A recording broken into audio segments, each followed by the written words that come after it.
Bienvenidos al segundo episodio de Mensaje Guardado, un podcast donde entrevistamos a emprendedores tecnológicos para que nos eduquen, nos informen y también nos inspiren. Y en este caso estoy con Cristian Valdomir. ¿Qué tal, Cristian? Todo Bienvenido. bien, buen día. Gracias JP por la invitación. No, gracias a vos. Bueno, ¿quién es Cristian Valdomir? ¿Quién es Cristian Baldomir? Es una buena pregunta.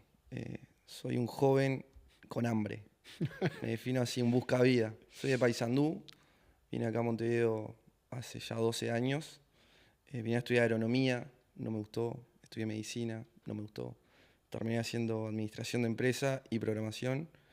Y bueno, dentro de todo ese mundillo en el que me empecé a mover, empecé a emprender. Pero me remonto a antes, de cuando estaba en la escuela, cuando estaba en el liceo, que siempre tuve como ese bichito de buscar qué hacer con mi tiempo. Y nunca fui de tipo los videojuegos, cosas así. Siempre me gustó entender cómo funcionaba el mundo más adulto. Y, y nada, y en eso empecé a buscarme la vida. ¿Y qué mirabas cuando eras chico? ¿Qué mirabas? ¿Noticias? ¿Qué hacías? Sí, me metía desde en su momento, no sé, los que recuerden, aquel que hizo una página web que vendió cada píxel como publicidad del $1.000.000, se llama la página del $1.000.000 porque fue la novedad de vender una pantalla básicamente. Y empecé a decir, "Vos, ¿por qué hay gente con ideas tan locas que le va tan bien y qué los mueve a emprender, básicamente, ¿no?" Y ahí como que empecé a hacer una introspección de qué me mueve a mí a emprender. Y yo siempre fui como de desafiarme, eh, de entender de dónde vengo. Yo vengo de una familia trabajadora, clase media, mi madre maestra rural, mi padre una persona de campo, y cómo desde ahí vos podés, sin excusa, avanzar. Me acuerdo que en su momento vi una noticia de como que eh, tenés la capacidad de llegar a donde querés llegar, solamente tenés que convencerte de eso y darle para adelante, básicamente empezar. Y ahí es como que cada vez que me preguntan quién es Cristian Manuel, yo siempre digo lo mismo. Yo soy un buscavida que está avanzando y viendo qué oportunidades me surgen, pero no me siento a esperarlas, sino que salgo a buscarlas. ¿Y qué oportunidades saliste a buscar después de que agronomía no te gustó y la otra, Medicina. medicina, no te gustó? ¿Qué Tampoco. hiciste?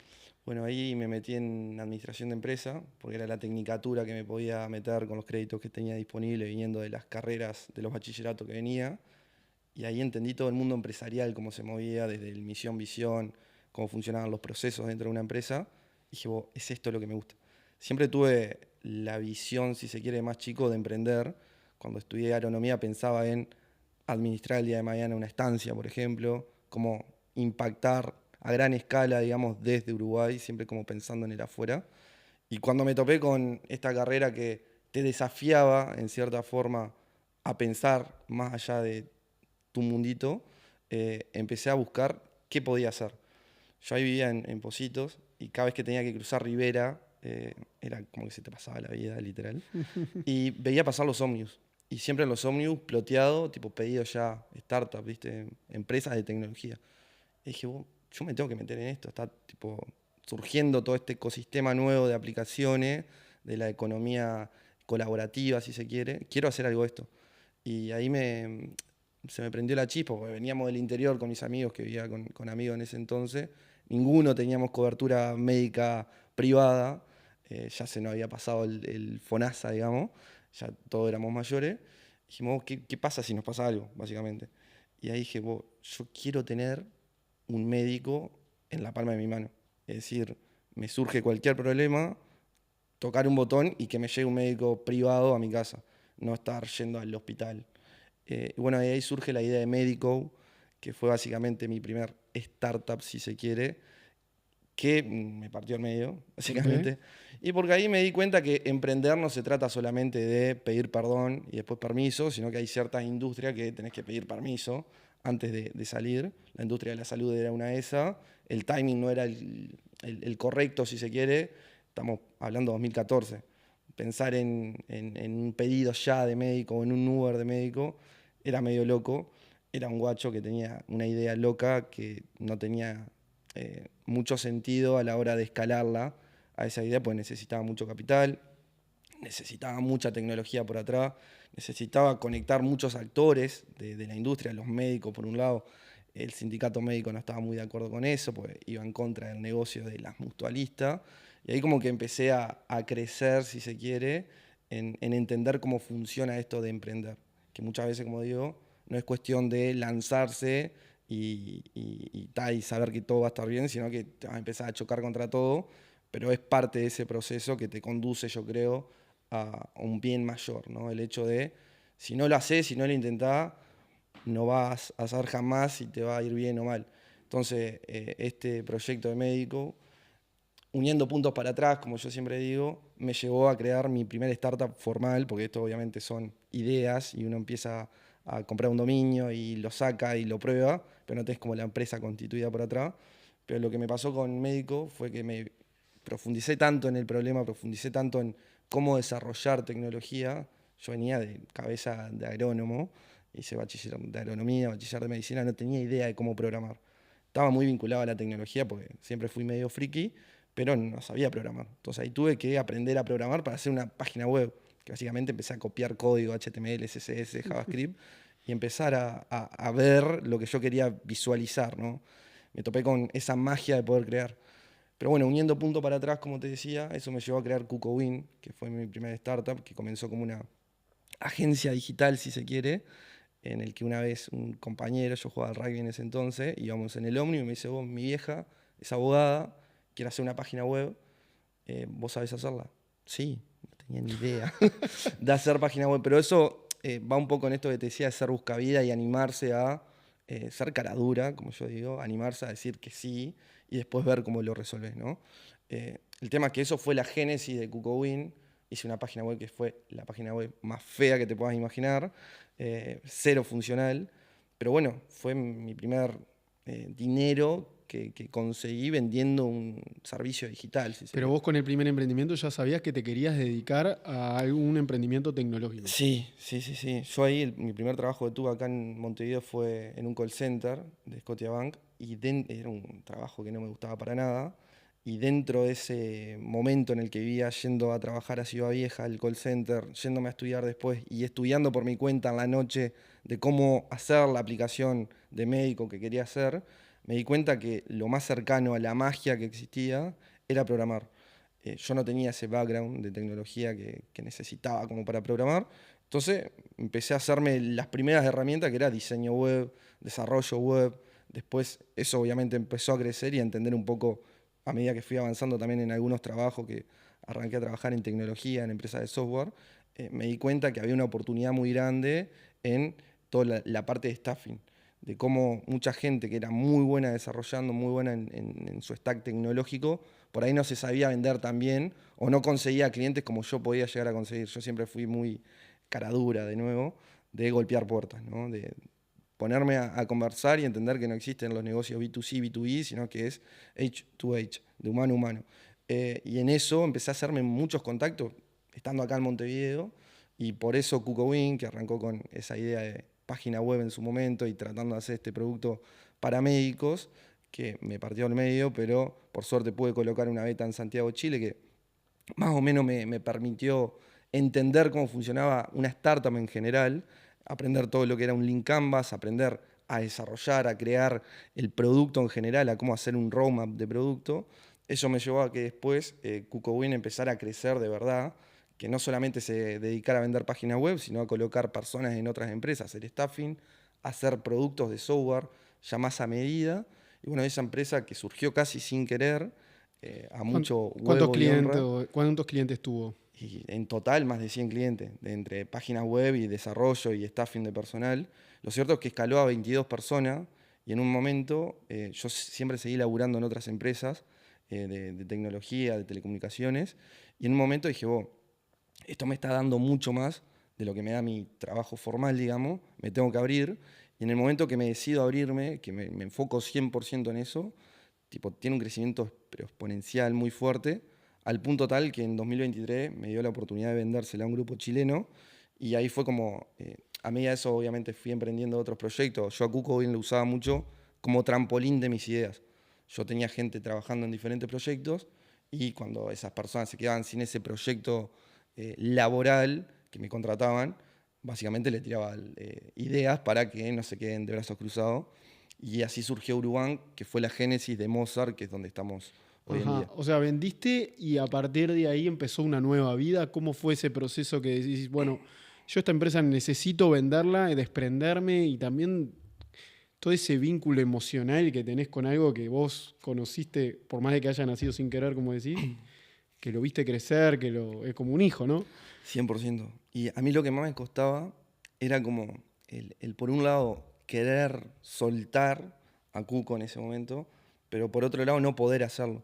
Era como que la empresa le iba bien, no tenía tanta demanda de mi tiempo, crecía, pues básicamente dependía de otras personas, era servicio, pero a la misma vez, cuando me surge la oportunidad de vender, que fue 100% de rostro, le escribo a una persona por LinkedIn, esa persona me escribe como que nos quería contratar, y después de decirle que no estábamos como, o sea, era una empresa que prestábamos servicio, no era de me contratás a mí, era un grupo chileno que se venía a ubicar acá a Uruguay para darle servicio a su principal cliente.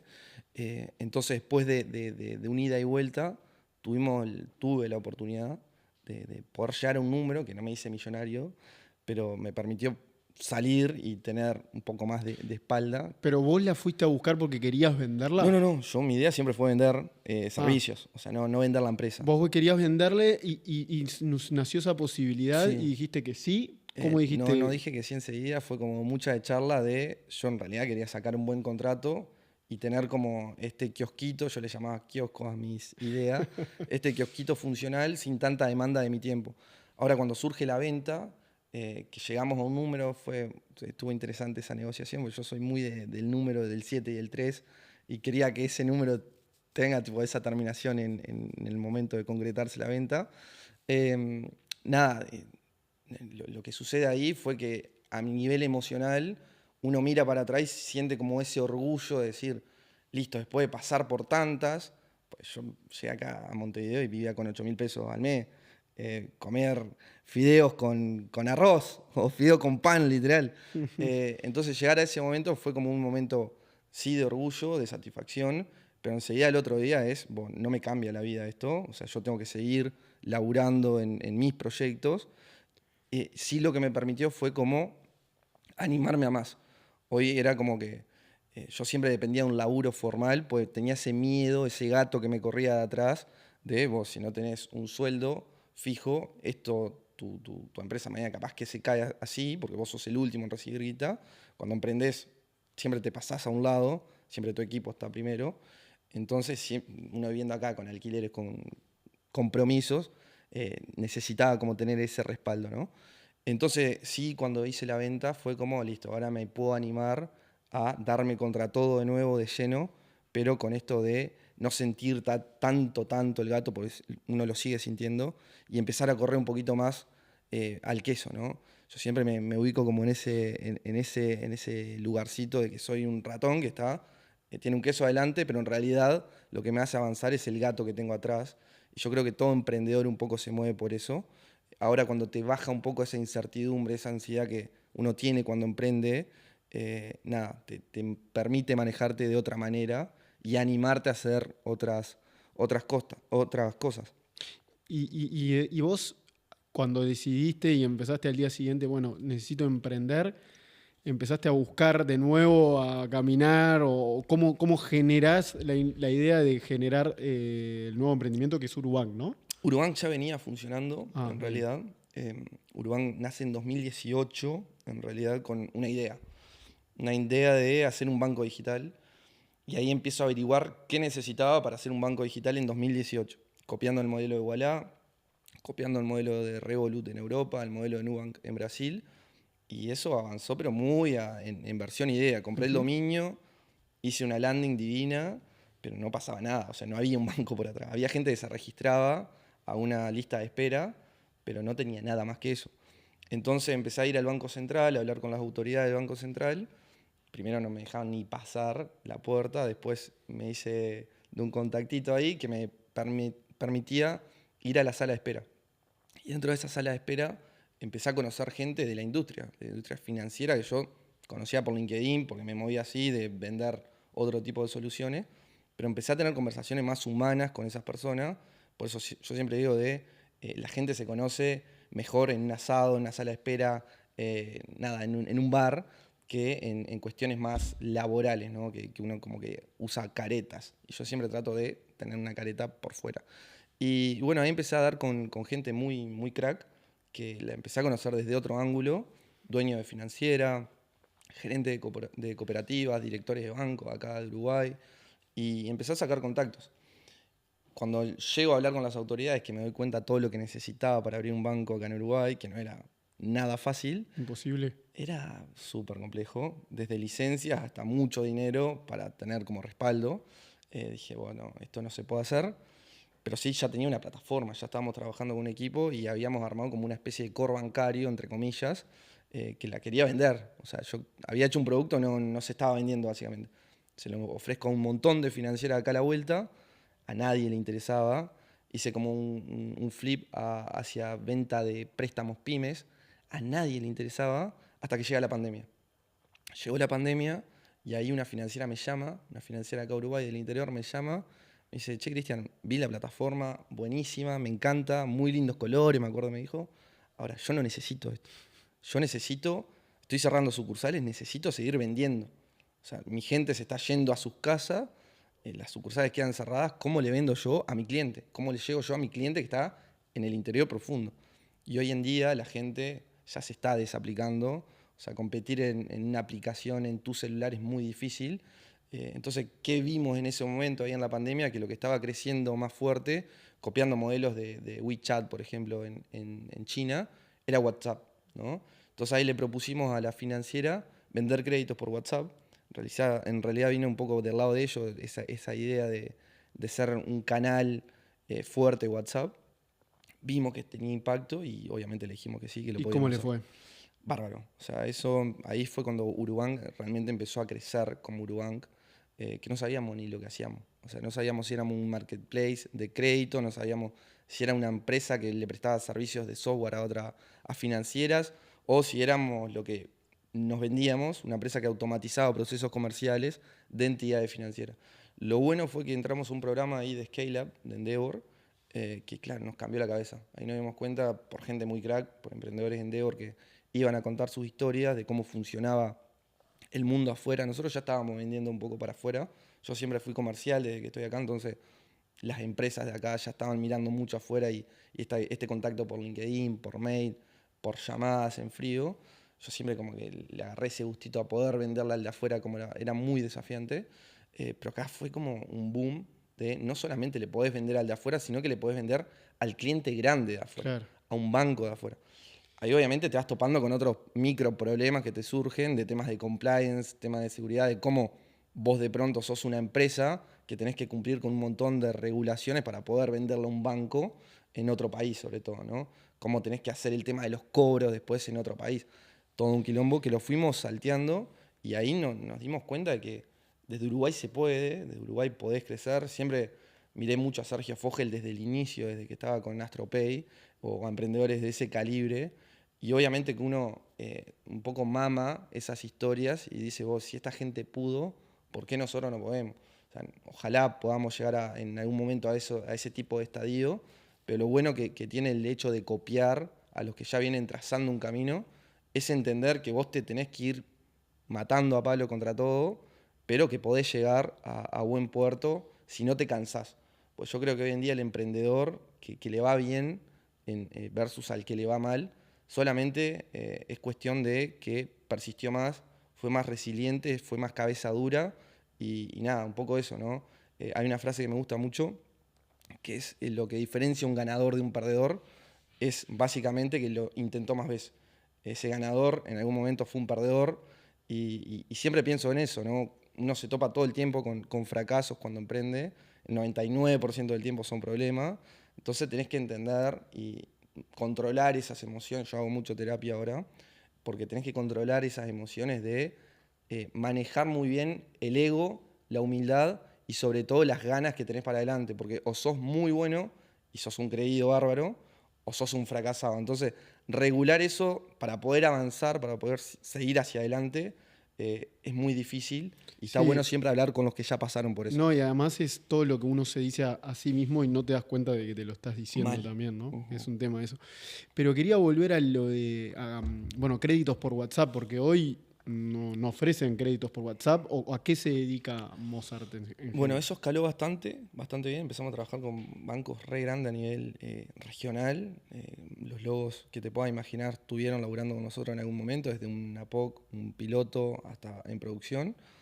No escaló el modelo de negocio nuestro, que básicamente nosotros comisionábamos por cada crédito colocado solamente. Era un producto muy caro porque nos llevaba mucho tiempo captar el lead, filtrarlo, tener toda la documentación al día del cliente y dárselo a la financiera, a la institución. Y lo que nos dimos cuenta, nos paramos en un gris que muchas financieras colocan X cantidad de créditos al mes y por ende esos leads se los quedaban y nos decían que solamente habían prestado a 5, imagínate, y después le prestaban a 10 más adelante. Nos dimos cuenta que estábamos como regalando lo que estábamos haciendo nosotros. Entonces a Uruguay la cerramos en diciembre de 2023. También tuvimos una diferencia con un tercer socio que tuvimos en ese momento con José, que es mi socio actual, que viene desde la época de Cucowin. Y nada, ahí nos dimos cuenta que queríamos seguir en esta industria que ya había explotado todo lo de OpenAI en 2022, que queríamos trabajar con la IA como centro y creamos Mozart. Mozart se llama así porque nuestro orquestador dentro de Urubank, que era quien hacía toda esta gestión en WhatsApp, le habíamos puesto Mozart. Y arrancamos así con José y Diego Sánchez, que es nuestro actual CTO y co-founder también. Y empezamos a crecer de nuevo muy bien, pero copiando el mismo modelo de negocio. Y era como que, sí, escalamos bárbaro. Muchos de esos clientes que cerramos con Urubank lo habíamos reactivado de nuevo acá con Mozart, pero estaba pasando lo mismo. Era como buenísimo, pero no estamos haciendo plata. Estamos facturando muy bien, pero no estamos haciendo plata. Entonces lo que hicimos ahí fue juntarnos con varias instituciones a entender qué los movía. Y ahí nos juntamos con una empresa de acá, Uruguay, Crédito Amigo, que estábamos haciendo un proyecto con ellos. Y me acuerdo que nos sentaron en una mesa, nos pusieron 3 tacitas, ¿viste?, de café. Me dice, nosotros manejamos así, administración y ventas, lo hacemos bien. Financiamiento, lo hacemos bien. Mi problema está acá en cobranza. ¿Tienen algo? Me acuerdo, nos miramos y dijimos, sí, lo tenemos. Ya estábamos trabajando sobre un chat de Ah, ¿lo cobranza. tenían o dijiste lo que habías dicho en Sí. su momento En la plataforma había un botón que decía cobranza, vos cliqueabas ahí y no pasaba Ah. nada. Pero ya teníamos como un proyectito de cobranza a través de WhatsApp. Empezamos a profundizar en ese problema, ¿no? En cómo es el endeudamiento en Latinoamérica. Me topé con un problema de 200 billones de dólares a nivel deuda total, ¿no? Desde hipotecas, préstamos automotores, préstamos al consumo, tarjetas. Pero solamente en la TAM 200 billions es la deuda tardía que se maneja, con diferentes países en porcentaje de deuda en crecimiento, pero era algo que iba creciendo año a año cerca de un 5%. Locura. Era una locura. ¿Y cómo se resolvía eso? Con call centers. O sea, la forma tradicional de cobranza es un call center, un estudio jurídico. Y ahí empezamos a ver muchos pormenores de problemas que habían en esa contactabilidad, de frustraciones humanas. Esto ya lo hemos hablado en otra oportunidad, de cómo un humano que trabaja en un call, que no es el mejor trabajo del mundo, que ya llega frustrado, se come un montón de insultos. Perdón, ¿y eso lo sabías vos porque lo experimentaste? Lo había trabajado en Scotia, sí, yo me acuerdo.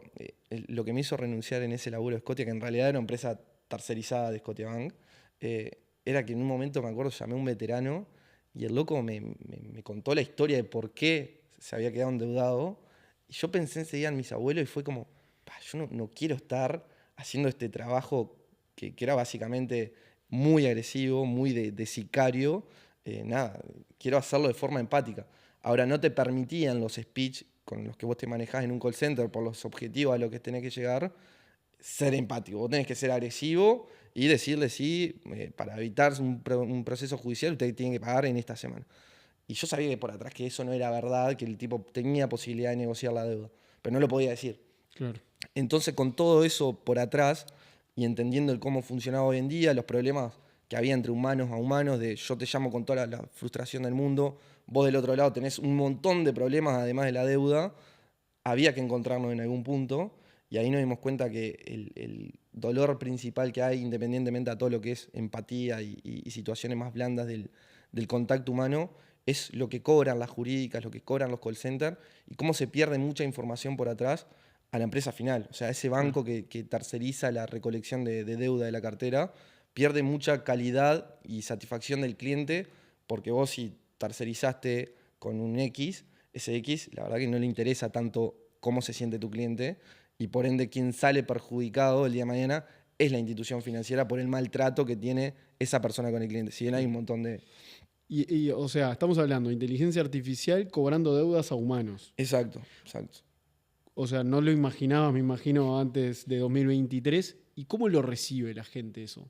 Bien, ahí empezamos a trabajar, como te decía, con chatbot de WhatsApp, que era por donde veníamos. Nos dimos cuenta que era tan fácil bloquear un contacto como hacer así y la persona que no te quiere pagar no te paga, pero te empiezan a bloquear, se te empezaba a bloquear las cuentas mismas de Meta. Entonces ahí migramos a una solución que la veníamos trabajando internamente, que eran los voice agent, que son básicamente agentes virtuales de voz que hablan como un humano, básicamente, puedes hasta clonar voces hoy en día y replicar cómo trabaja un trabajador, cómo funciona un empleado. Y bueno, lo conectamos a centrales telefónicas, ahora después te cuento un poco cómo funciona el producto. Pero contestando tu pregunta, nos dimos cuenta de esto que te decía más temprano. Hoy en día nuestro head de producto trabajó 8 años en call center de cobranza, entonces básicamente lo que hicimos con él es, bueno, ¿cuáles son los dolores principales al momento de cobrar? ¿Quiénes tienen éxito y quiénes no? Del otro lado, ¿quiénes son los que pagan y quiénes son los que no? Entonces en base a eso armamos una estrategia de reestructuración de deuda. Entonces hoy en día yo no te estoy llamando para cobrarte, sino para pararme sobre tu problema en particular, no sobre el problema general de un segmento de la cartera, sino sobre el problema de Juan Pablo, y en base a lo que vos me decís, armarte un plan de pago. Lo que es increíble es que eso lo podés configurar, o sea, le podés decir a la gente, actúa y parate desde asumir la perspectiva de la persona, como empatizar. Sí. Es como, y todo queda seteado, todo queda seteado para esa conversación, ¿no? 100%. Ahí, primero que nada, todo lo configura cada empresa. O sea, hay empresas que quieren ser más agresivas en la contactabilidad y está bien, bien por ellas. Hay otras que son más empáticas y esas son las que tienen mejores resultados. ¿Qué pasa acá? Lo que decís, cada conversación, una conversación es muy poderosa, una conversación voz a voz es muy poderosa. Puedes entender el sentimiento del cliente, en qué está el cliente, por el contexto, y te llama, estoy manejando, sabes que no tiene mucha capacidad de prestarte atención en ese momento, entonces lo que hace ahí, lo llama en otro momento, cuestiones más prácticas de una conversación, pero sí lo que hace nuestra gente, se para con el sentimiento del cliente, entiende, en base a ciertos parámetros que le marcamos, cómo está el cliente y en base a eso regula la temperatura, entre comillas, le llamamos así, de la voz, la sensibilidad del contacto y le arma un plan de pagos en base a eso. Es un diferencial muy fuerte que tenemos en comparación a otras soluciones que hay en el mercado. ¿Y cómo lo reciben los morosos? Porque yo debo algo y la realidad es que no quiero que me llame nadie, ¿no? O sea, sí, ¿cómo es que lo reciben ellos? Ahí hay diferentes cuestiones, tenés premora, mora media, mora tardía. El mora más alta. Mora más alta, hay muchos idas y vueltas para arrancar. Lo cierto es que también nos paramos en depender la calidad de la cartera. Nosotros si estamos trabajando en una cartera muy morosa, que dependemos mucho de la contactabilidad, primero que nada, dependemos de que vos tengas todavía tu número de teléfono, que lo atiendas. Hay mucha gente que no atiende hoy en día el teléfono, más cuando tiene deuda y te llama un número extraño, no te contesto. Pero hay varias estrategias. Pero la principal es esto, ser empático, llamarlo desde el nombre de la empresa, ofreciéndole, esto son estrategias que pone cada empresa, ofreciéndole un nuevo crédito muchas veces, o ofreciéndole esto que te digo de una reestructuración de la deuda. Comentarle ya desde el vamos que tiene una deuda de, por ejemplo, 20.000 pesos, pero que pagando 10.000 puede saldar la deuda y acceder a un nuevo crédito. Son todas estrategias que ponen cada empresa, pero el otro lado es muy perceptiva la persona porque se da cuenta muchas veces o no, que está hablando con un agente virtual o que está hablando con una persona muy empática, porque esto la trata siempre como una persona que está haciendo la primera llamada al día, no un tipo que está hace 50 llamadas recibiendo insultos y te está llamando en la peor de las ondas. Entonces muchas veces del otro lado, dependiendo la edad de la persona también, esto lo hablamos en otro momento, pero es mucho más perceptiva la gente. O sea, la gente puede recibir un insulto y readecuar la conversación a un tono absolutamente ameno, no ser reactivo. Totalmente. Que podrías configurarlo de manera reactiva si querés. Sí, 100%, pero totalmente en paz. Entiendo, señor, que usted esté molesto, le cuento lo que podemos hacer en esta solución. Cuestiones así, obviamente, que siguen ciertos scripts de llamada que pone siempre nuestro cliente, que es quien nos contrata. ¿Y cómo evolucionó el producto en este tiempo con todos los avances que ha habido de inteligencia artificial? ¿Ustedes están percibiendo de que estos son como tonos más humanos, más cercanos, más amables? Sí, 100%. Nosotros arrancamos con Eleven Labs, que es un proveedor de voces a nivel mundial, que eran voces muy neutras. Después empezamos a trabajar, nosotros tenemos un motor conversacional propio, empezamos a trabajar con herramientas de Microsoft, con Native Voice, y empezamos a clonar voces reales, humanas, de empleados reales de las empresas, que hacen acuerdos privados de poder usar la voz, o de locutores también, ¿no? Y ahí es donde sentís como una diferencia extra. Sumado a que empezamos a bajar la latencia, nosotros nos conectamos a las centrales telefónicas de cada cliente, tenemos una beta muy fuerte en lo que es la arquitectura del producto. En la central telefónica nos salimos por Twilio, por ejemplo, que es un proveedor de llamadas internacionales, como lo hacen la gran mayoría de herramientas que funcionan como nosotros. Entonces lo cierto es que bajamos mucho la latencia. Una conversación natural, para que sea natural, considerada natural, tiene que estar más o menos en los 200 milisegundos, de 150 a 200 milisegundos.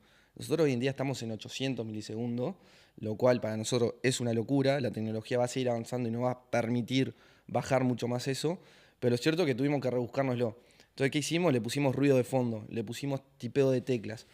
¿Qué genera eso? Que vos cuando estás hablando, por ahí se calla un 800 milisegundos, pero vos estás sintiendo que el agente está testeando, tocando las teclas. Entonces en tu cabeza percibís que realmente ya te escuchó y está notando lo que te escuchó. Y sigue hablándote en ese lenguaje natural. Entonces, del otro lado, es como que se genera esa bajada de tensión que no la tenés cuando lo hace un humano, que te llama y te quiere cobrar en 5 minutos una deuda que tenés hace 3, 4 años. Que vos, flaco, tengo 30.000 pesos de deuda, estoy sin laburo, ¿de dónde querés que saque la plata? Básicamente. Entonces nosotros siempre nos paramos entendiendo la tesis de cada negocio y entendiendo muchas veces que sobre todo en deuda tardía, así recuperes 1.000 pesos, ya es un plus. Es lo que nosotros siempre decimos, 1 más que 0. Si vos lográs que una persona que está hace 4 años endeudada logre un compromiso de pago de pagar 1.000 pesos por mes, ya es un buen negocio para la financiera y para nosotros.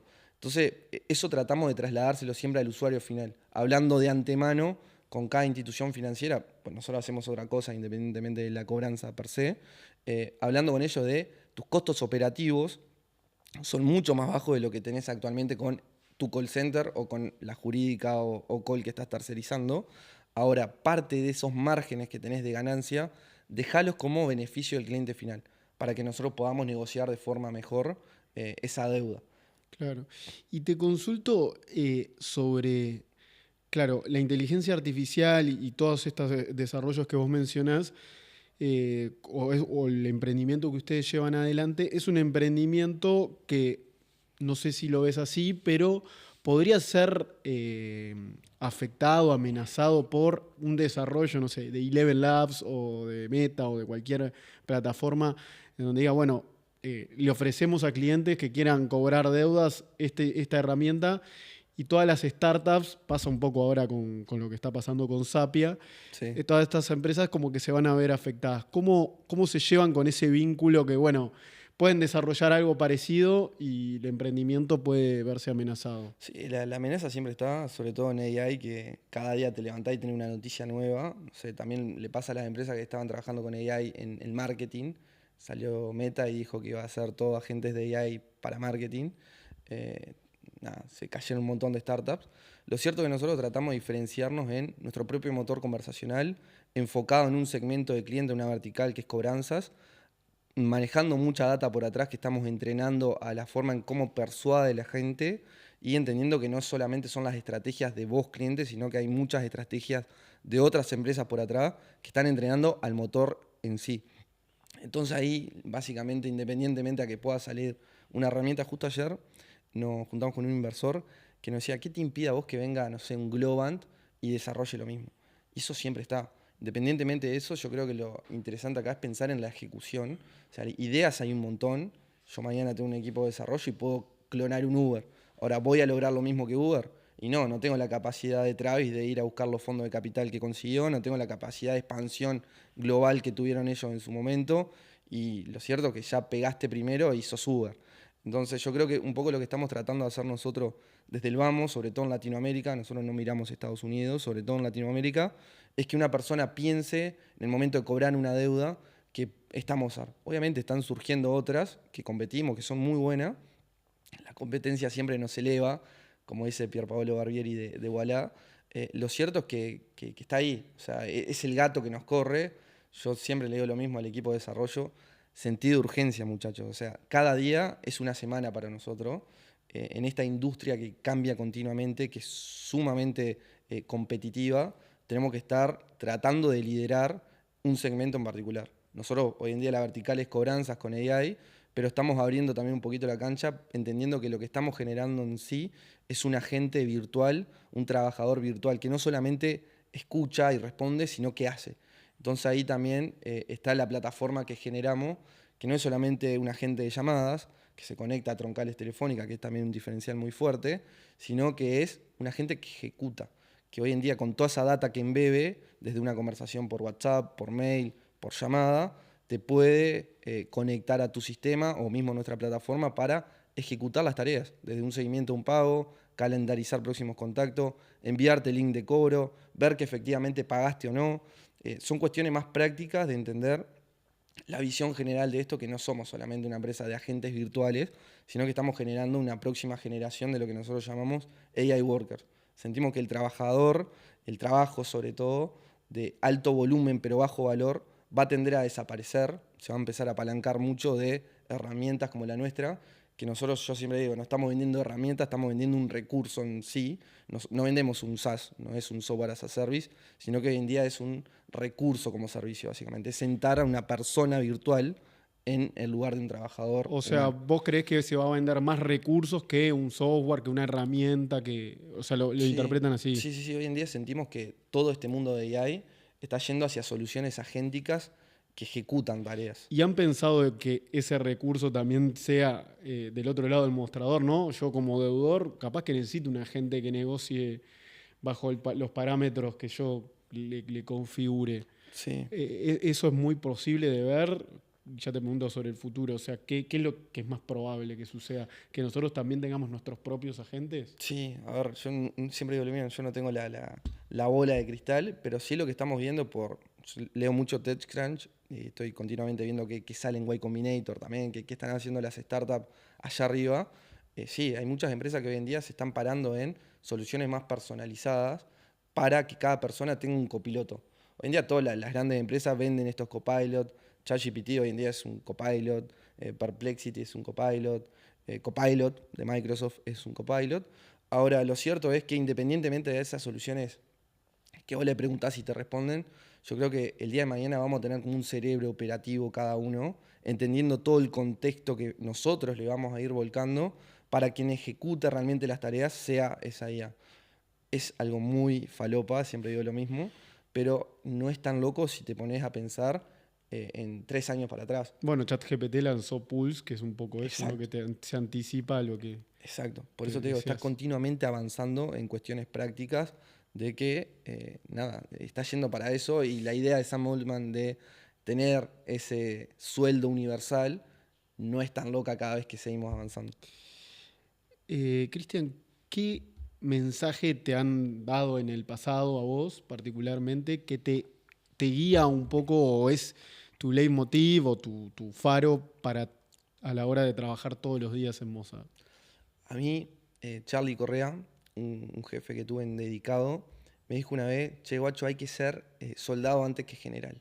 Y fue algo que me quedó siempre por todo lo que eso conlleva de atrás, ¿no? Todo ese sacrificio que vos tenés que hacer para avanzar en tu carrera y llegar a algo, ¿no? Pero una frase que siempre me movió mucho fue ese que te tiré más temprano de que a las oportunidades no hay que sentarse y esperarlas. Viste, siempre se dice, vos ya te va a llegar la oportunidad. No, flaco. O sea, las oportunidades están así, pasando continuamente, vos tenés que salir a buscarlas. O sea, levantarte, golpear puertas, tocar el timbre y buscar oportunidades y no cansarse de buscarlas. Porque continuamente uno cuando emprende tiene ideas, tiene oportunidades, las agarra, las trabaja, pero fracasas. Entender que el fracaso es constante, tienes que amigarte, atravesarlo, empezar a manejar en tu cabeza esa emoción que te decía más temprano de está bien fracasar, que yo creo que en Latinoamérica sobre todo está mal visto. Está bien fracasar. Yo hablo últimamente con varios emprendedores que nos ayudamos mucho en esto psicológico de cómo nos está yendo Y varios tienen como ese, que te das cuenta, tienen como ese miedo a contarte realmente que le está yendo mal. Y vos, flaco, está bien, o sea, lo estás intentando, capaz que no es ahora, va a ser más adelante, pero tenés que ser consciente que lo que haces todos los días te está conduciendo a un bien superior. Y eso es parte, yo creo, de esa frase que me motiva bastante, de entender que vos estás haciendo esa carrera desde soldado, que va a ir creciendo, creciendo, creciendo, hasta que en algún momento te va a ir muy bien, pero no tenés que cansarte de avanzar. Yo siempre le digo lo mismo a mis amigos, a gente que me pide algún consejo, vos, flaco, es levantarse y hacer. No hay mucha ciencia. Es animarse, pero dentro de ese animarse, saber que no es todo color de rosa. A mí me mata LinkedIn. Para mí LinkedIn es una red hiper tóxica que continuamente están riéndose, contando de la ronda de inversión que cerraron, de tantos clientes, de no sé qué. Vos, flaco, por atrás, hay gente que te labura 12 horas, que está totalmente tomada, pensando que no va a llegar al mes siguiente. Entonces, yo creo que no hay que comprar tanto ese humo que se ve en las redes y entender que te puede ir mal, que es normal que te vaya mal, que o sea, los cracks reales que le van muy, muy bien son muy pocos, pero que es parte del camino. Yo creo que lo principal que uno tiene que entender ahí como emprendedor o como una persona que quiere hacer cosas que por ahí no son tan normales, como seguir una carrera tradicional, es animarse a darte contra todo. Sí, porque el que te vaya mal tiene muy mala prensa, ¿no? Tal vez empezar a contar cuando te va mal también puede estar bueno, ¿no? 100%.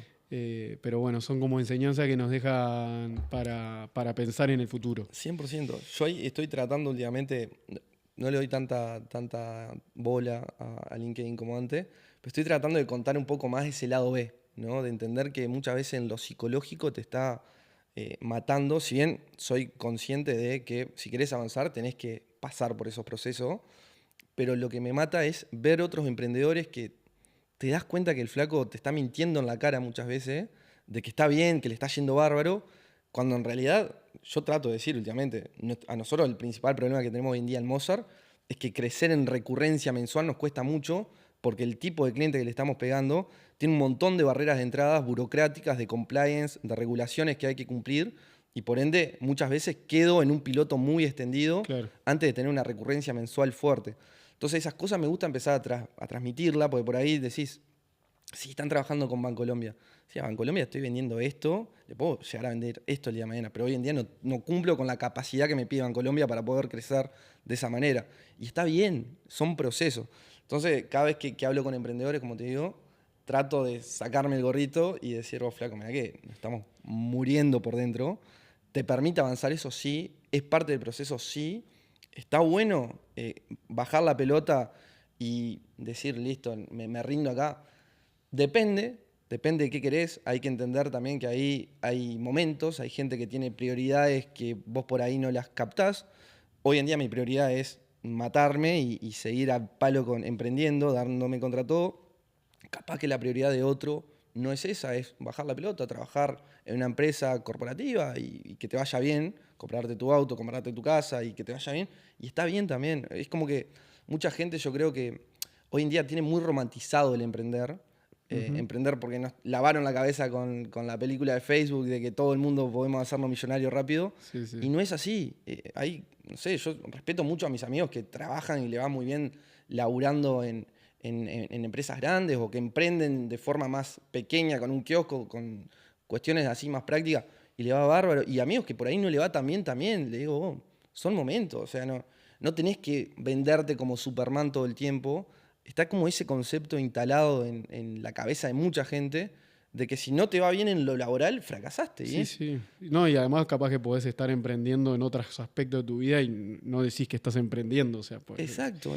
No, y entender bueno. que no te define quién sos lo que haces. Claro. Yo creo que eso es lo mejor de todo esto. O sea, yo cuando me dicen quién soy, lo que te digo, yo soy un buscavida, soy un flaco de Paysandú que hoy en día está viendo qué hacer acá, básicamente. Bueno, Cristian, te agradezco mucho el tiempo y bueno, espero encontrarte en otro momento para que me cuentes con qué buscaste vida en el futuro. Esperemos que sí. Veremos cuál será el próximo boom con todo esto. Pero Bueno. gracias por la invitación, JP. Gracias, Cristian.